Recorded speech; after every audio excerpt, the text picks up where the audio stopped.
Welcome to my channel competitive exam warriors. तो आइए मिलता है एक स्पेशल खास लेसन जो बैंक के हमारे रिलेटेड है। एंड आज मैं आप लोगों से डिस्कस करूंगा types and banks, and as usual it will presented by me, that's educator Shobhik Maitra. चलिए आगे बढ़ते हैं, देख लेते हैं मेरे अचीवमेंट सेक्शन। ये तो आप लोग पहले पता होगा, न्यू व्यूअर देख सकते हैं, अदरवाइज आप लोग प्रोसीड कर सकते हैं। बट आगे बढ़ने से पहले प्लीज़ सब्सक्राइब करना मत भूलिए मेरे चैनल को। इसी से मुझे इंस्पिरेशन मिलते हैं अच्छे से लेसन आप लोगों को सामने लाने के लिए। और सब्सक्राइब करने के साथ प्लीज़ बेल बटन को भी हिट कीजिएगा और ऑल बटन पे क्लिक कीजिएगा। इससे क्या होगा, सब नोटिफिकेशन मेरे न्यू वीडियो के आप लोगों को जल्दी मिलेगा, सब मिलेगा। क्योंकि यूट्यूब कभी कभी क्या करता है, कुछ देता है कुछ नहीं देता है, तो ऑल करेंगे तो आपको सब नोटिफिकेशन इंस्टेंट मिल जाएगा। चलिए आगे बढ़ते हैं। ये मेरा टारगेट ऑडियंस है, आप लोग देख ही सकते हैं। एक इम्पॉर्टेंट चीज़ है, मेरा टेलीग्राम चैनल का नाम चेंज हो गया है, ये अभी है कॉम्पिटिटिव एग्जाम वॉरियर्स। तो प्लीज़ इस चैनल को सर्च कीजिएगा टेलीग्राम पे, उस पर ज्वाइन कीजिएगा।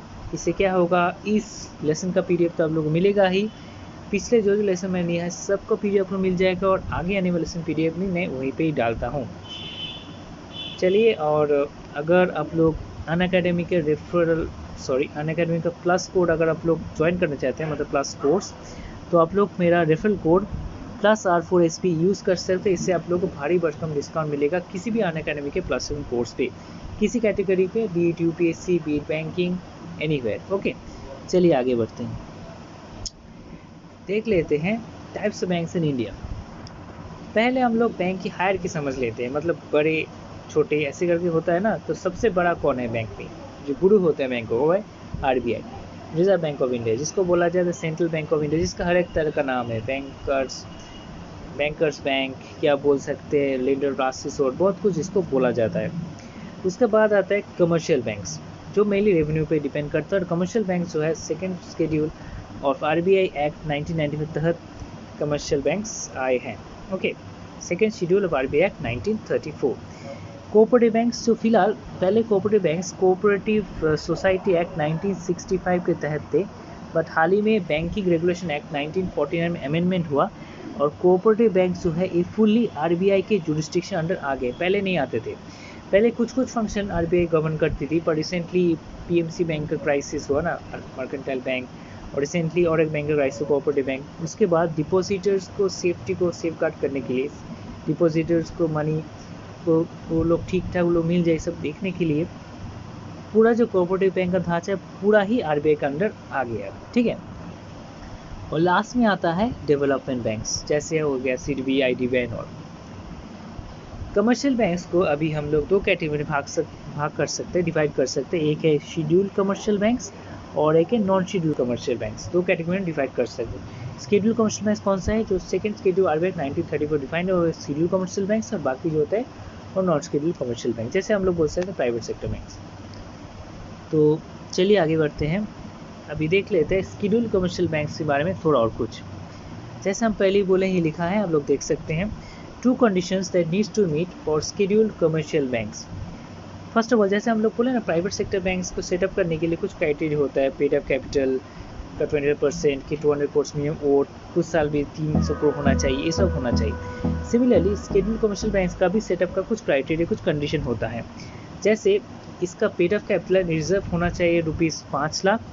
According to RBI the bank must work for the interest of customers. Obviously bank क्या सर्विस देता है, पब्लिक डीलिंग का, तो पब्लिक के लिए बैंक काम करता है, इसीलिए बैंक को ऑलवेज कस्टमर को इंटरेस्ट को देखना चाहिए, उसको नज़रअंदाज कभी नहीं करना चाहिए। अगर करेगा तो बैंक सर्वाइव भी नहीं करेगा। क्योंकि देखिए, सिर्फ बैंक अगर हम लोग का से डिपॉजिट रहता है और उसके ऊपर इंटरेस्ट देता है, तो बैंक को क्या फ़ायदा है, कुछ भी फायदा नहीं है। बैंक इंटरेस्ट कैसे दे पाएगा अगर बैंक रेवेन्यू इनकम नहीं करेगा। बैंक का सोर्स ऑफ रेवेन्यू क्या है, एसेट्स है, जिसको हम लोन्स बोलते हैं, उससे उसको भारी भरकम इनकम मिलती है।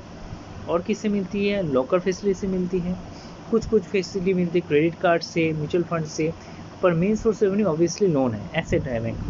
तो बैंक को कस्टमर का इंटरेस्ट भी ऑलवेज देखना चाहिए।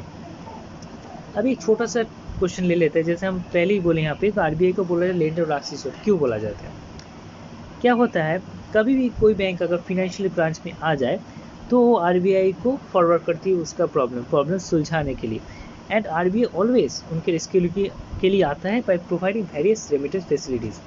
जैसे हाल ही में आप लोग देख सकते हैं येस बैंक का क्राइसिस हुआ तो आरबीआई बढ़ चढ़ के आया, क्या किया, पहले तो विथड्रॉल लिमिट को मैक्सिमम बोले 50 से ज़्यादा उठा नहीं सकते, फिर धीरे धीरे क्राइसिस थोड़ा बहुत ठीक हो गया।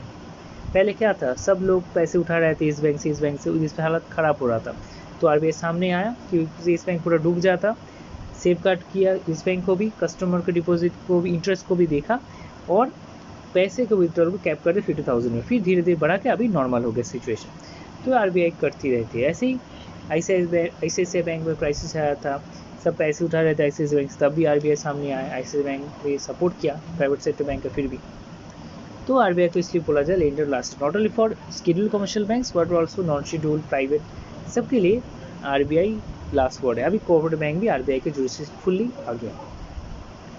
चलिए आगे बढ़ते हैं, जैसे देख लेते हैं शेड्यूल्ड कमर्शियल बैंक को फर्दर 7 कैटेगरी में बांटा जा सकता है।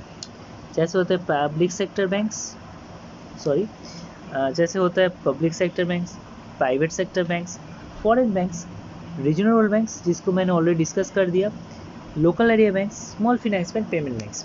Small finance bank, payment bank, इन दोनों को लेकर मैं अलग से लेक्चर लूँगा। लोकल बैंक्स में यहाँ पे डिस्कस कर दूंगा, RRB and private sector banks already discuss कर दिया। फॉरेन बैंक्स उतना डिस्कस करने है नहीं, थोड़ा बहुत एग्जाम्पल मैं बोल दूंगा, और पब्लिक सेक्टर बैंक का भी थोड़ा बहुत डिस्कशन यहाँ पे हो जाएगा। चलिए आगे बढ़ते हैं।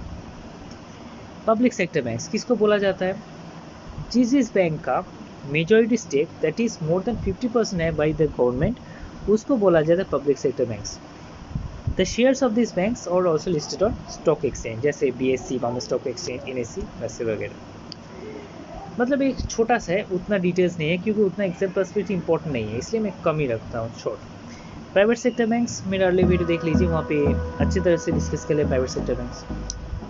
चलिए आते हैं लोकल एरिया बैंक्स। एक बार IBS के एग्जाम में लोकल एरिया बैंक्स भी आया था, तो किसी भी टॉपिक को नज़रअंदाज मत कीजिए।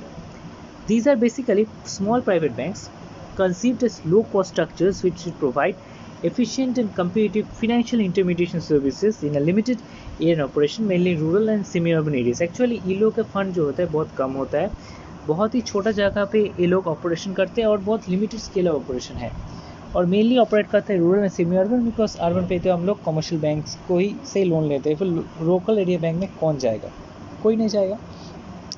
तो लोकल एरिया बैंक कहाँ का स्थित है, मेनली रूरल है, सेमी अर्बन रीजन्स पे, क्योंकि अर्बन रीजन में हम लोग मेनली कमर्शियल बैंक को ही देखते हैं।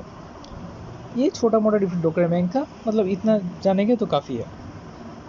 चलिए आगे बढ़ते हैं, जैसे देखते हैं फॉरेन बैंक्स। फॉरेन बैंक आप लोग समझ सकते हैं जो बैंक इंडिया के बाहर हेडक्वार्टर है बट ब्रांच खोला गया इंडिया में, उसको बोलते हैं फॉरेन बैंक। कुछ फॉरेन बैंक हम देख लेते हैं जैसे HSBC, Barclays bank, standard chartered US bank, ये सब फॉरेन बैंक्स है।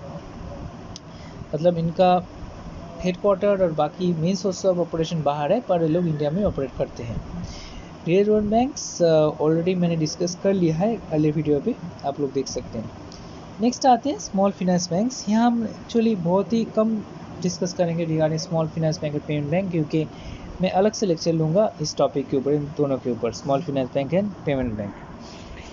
Small finance banks is a type of niche banks in India. Banks with a small finance bank license can provide basic banking service accept deposit। मतलब इसमें क्या कर सकते हैं, deposit accept कर सकते हैं, बाकी क्या क्या फैसिलिटी स्मॉल फाइनेंस बैंक देती है उसके ऊपर अलग से वीडियो हम लाएंगे। पेमेंट बैंक मतलब होता है नॉर्मल, जैसे होता है ना Paytm payments bank, Jio payments bank, Airtel payments bank. तो पेमेंट्स बैंक एक है, एक किसी भी बैंक की तरह एक बैंक है, पर इसका भी स्मॉल स्केल ऑपरेशन है और इसमें कोई क्रेडिट रिस्क इन्वॉल्व नहीं होता। एक्चुअली रिस्क 8 तरह के होते हैं, क्रेडिट रिस्क, लिक्विडिटी रिस्क, बहुत तरह के रिस्क होते हैं। एक हम अलग से टॉपिक उठाएंगे टाइप्स ऑफ रिस्क, वहाँ पे हम सब जो रिस्क है इन्वॉल्व है बैंकिंग ऑपरेशन में वो सब डिस्कस करेंगे। मतलब फिलहाल आप लोग ये जान सकते हैं स्मॉल फाइनेंस बैंक ये है जो डिपॉजिट एक्सेप्ट करती है, और पेमेंट बैंक है जो स्मॉल स्केल ऑपरेशन लेती है but without informing credit risk. जब रिस्क का चैप्टर हम डिस्कस करेंगे तो अब क्रेडिट रिस्क, लिक्विडिटी रिस्क और बहुत तरह रिस्क वहाँ पे डिस्कस करेंगे। चलिए तो ये लेक्चर यहीं पे ख़त्म होता है। अगर आप लोग को ये टॉपिक अच्छा लगा तो प्लीज़